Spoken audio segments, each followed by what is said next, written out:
पत्न पर ओल्लाई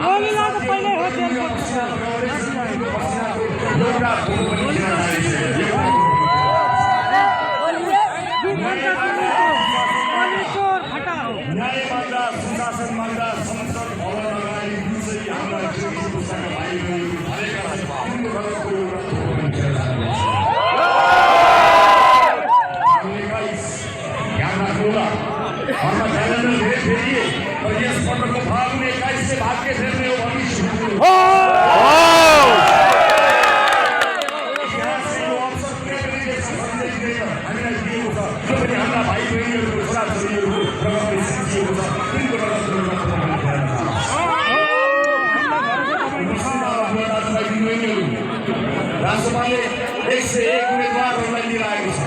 क्षमतावान साथीहरूलाई पार्टीमा पहिला पनि लिएर आएको छ। पहिला थिए देशले चिनेको होस् नहोस् तर हाम्रा उम्मेदवारले देशलाई चिनेका छन्।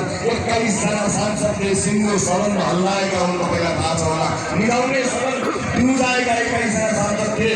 यसपटक नेपालको संसदभरि जता हेर्ने उठेर घन्टीको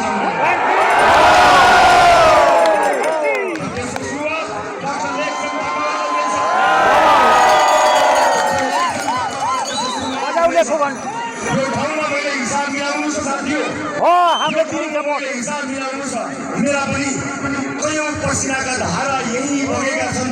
मलाई पनि मेरो पसिनाको हिसाब चाहिएको छ। देशलाई पनि आफ्नो गलत पसिनाको हिसाब चाहिएको छ। मेरो हिसाबको मलाई चिन्ता छैन। कुनै दिन मिलाए मिलाउला नमिलाए नमिलाउला देशको हिसाब मिलाएरै छोड्ने हो। हामीले जिताएरै छोड्ने हो। हामीले जिताएरै छोड्ने हो। 21 गते मिलाउने हो। हामीले लेखुलाई जिताएरै छोड्ने हो। माग्नु चुनाव निर्वाचनका लागि आएको होइन। भोट माग्नु फेरि आउला। अहिले मन माग्न आएको हो। मान्छे बुटिङ डाक्टर लेख्छन् थापाको लागि।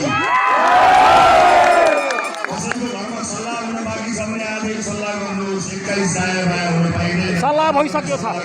सल्लाह दाहिने बायाँ हुन्न। टेन्सनै मान्नु पर्दैन। डाक्टरले केही टेन्सन मान्नु पर्दैन। डाक्टर साहब केही टेन्सन मान्नु पर्दैन। हामी छ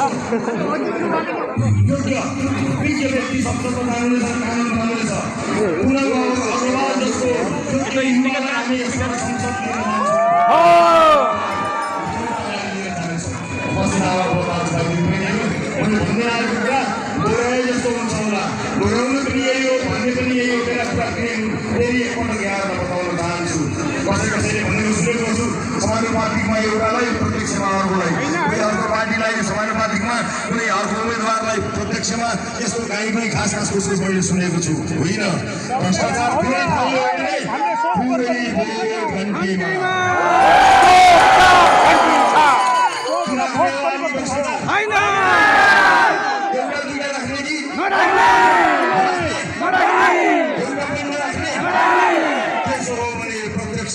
घन्टी हो। घन्टी